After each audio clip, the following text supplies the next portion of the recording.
All right, good evening, y'all. I have been in such a crafty frame of mind lately.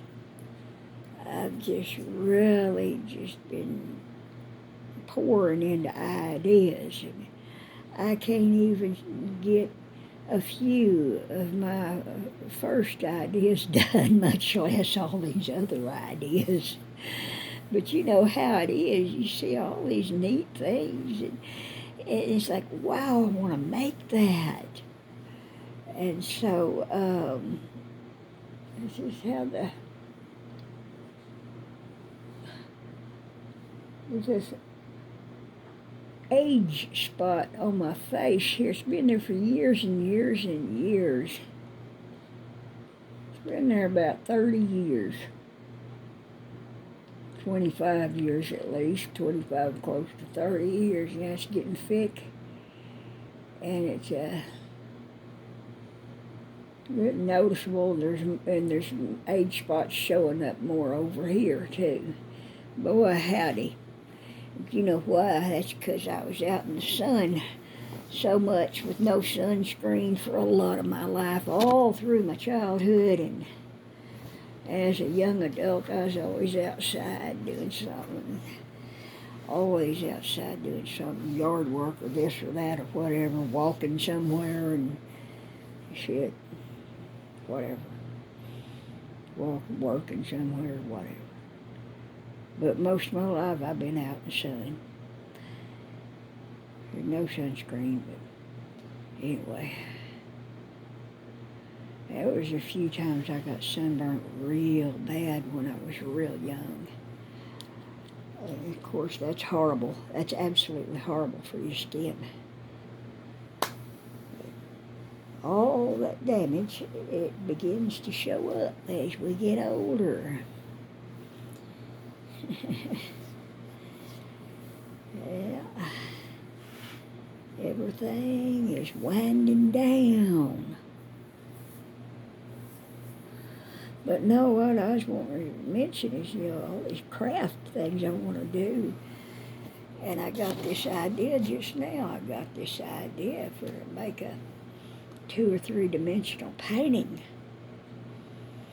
I want to do a fall painting. That's my very favorite, to do a fall painting. Oh God, the colors are so gorgeous. Oh, I love fall scenery. Well, I want to do one, and I want to put, try to make it like 2 or 3, but just add some dimension to it. Instead of just having flat paint on the whole thing. Maybe use some little toilet paper or some thin cardboard, depending on what it is you're wanting to do. If you just want a little bit of texture, raised texture added to your painting here or there, and put some of this in there with your paint, mix it in with your paint, and put it on there with your paint, all mixed in good with your paint. Put that here and there, and you dapple your trees and whatnot, and this and that, and you'll have your 3D dappled tree, branches here and there, and leaves and branches, and have your trunk down here of your tree that's the closest to the front of the painting. Well, that's where I daub some blood. But you got your tree trunk here. You just waddle up as much toilet paper as you need, or if it's depending on how big it is and how much texture you want it to have, just get you some thin cardboard and work with that. And what comes to my mind is get you a cardboard box that is made of a good quality cardboard. And it's not been recycled and all that, to where it's just soft paper mache. Those kind of boxes are horrible. You see them coming apart and ripping and tearing all the time.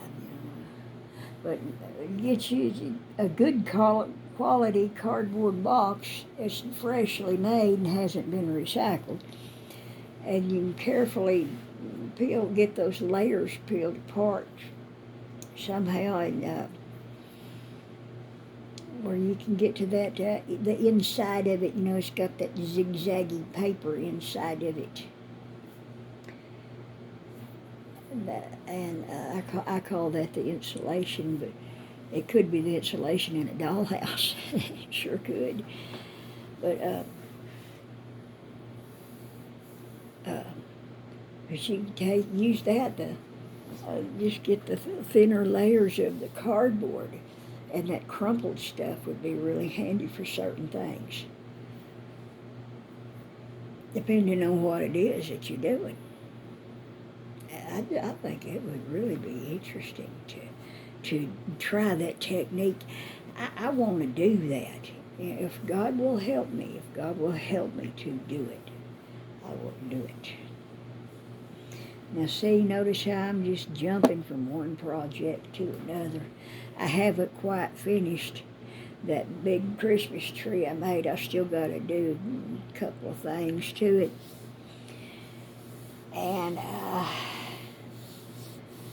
I'm going to put them yo-yos aside, since I don't like how that little yo-yo tree turned out. I don't like it. My husband likes it, and I guess some people will like it, but I don't. But I ain't going to mess with that again. That was harder than I thought it would be. Shoot. Phew. Sheesh. But anyway, yeah, I want to do that painting and try that technique and get some dimension in the painting. Make it gorgeous. Interesting. But hell, get this off. My God, these things are hard to get off.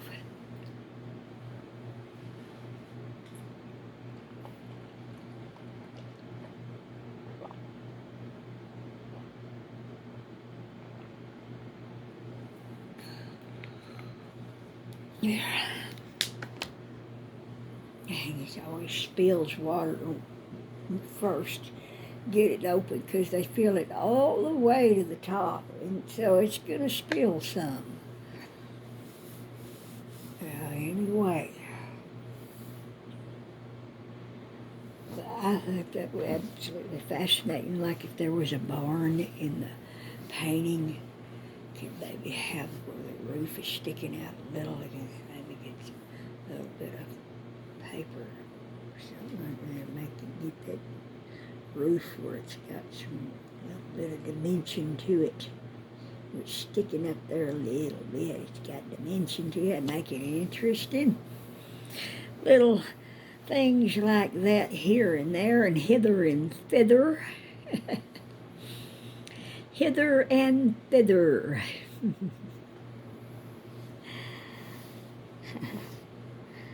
Yippers. I think that would be real interesting. That would be real interesting.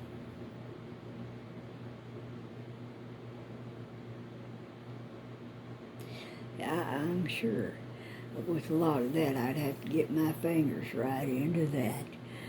The paint, getting it on that paper and putting it on there, and tearing pieces here or there, and crumpling it and twisting, doing whatever, and getting it sopping wet with that paint. You want to sop it real good. You want it to become one with that paint. And so, and you form your tree trunk or your limbs or whatever it is, you do it how you want.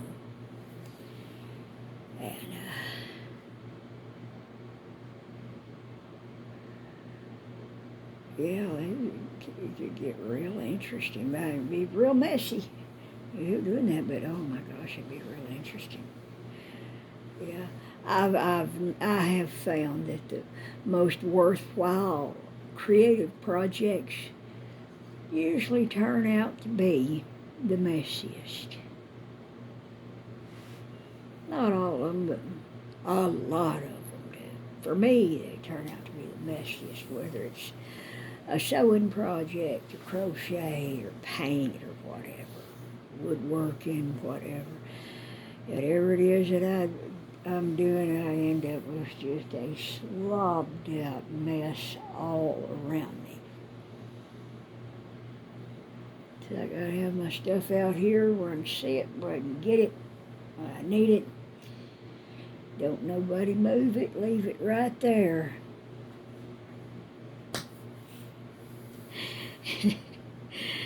This is how my bedroom is. This is my bedroom, sewing room. And it is a slobbed out mess.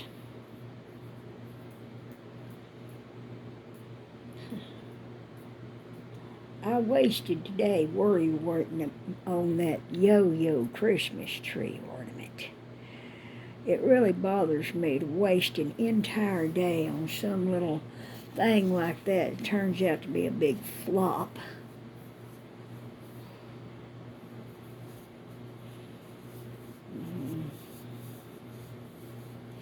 I've got these 2 Christmas trees sewed up and ready, waiting to be sewed up for throw pillows. I gotta get that done here pretty quick. I need some gold metallic thread, and I ain't got none.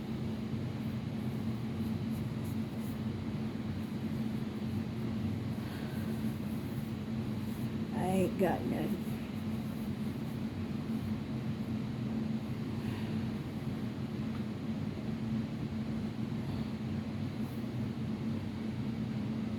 I don't think I even have any gold thread. I have yellow thread, I know that. Size 10 yellow thread.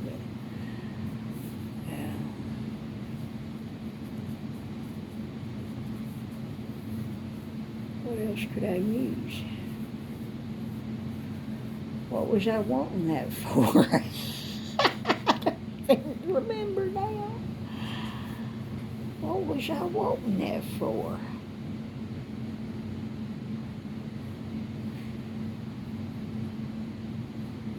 Well, something or other to do with them Christmas trees. You know, it'd be nice though if I at least if I had some, them sparkly metallic braid rick-rack, Christmas rick-rack. I need some of that to sew on these little trees, these simple trees that I'm going to do. Sew a rick-rack here and there like it's swagged on the tree. Like it's swagged.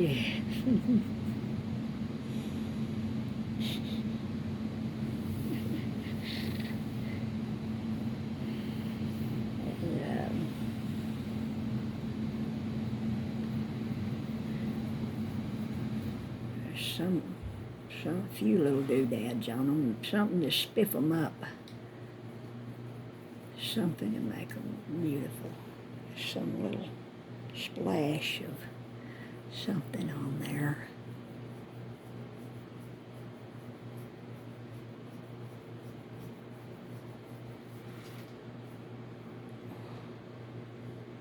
Oh God, it's so bad on the back of my leg. Really bad. But anyway,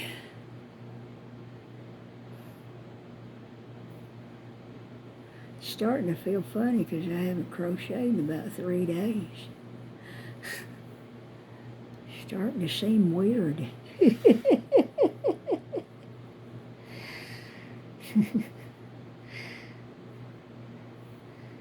Well,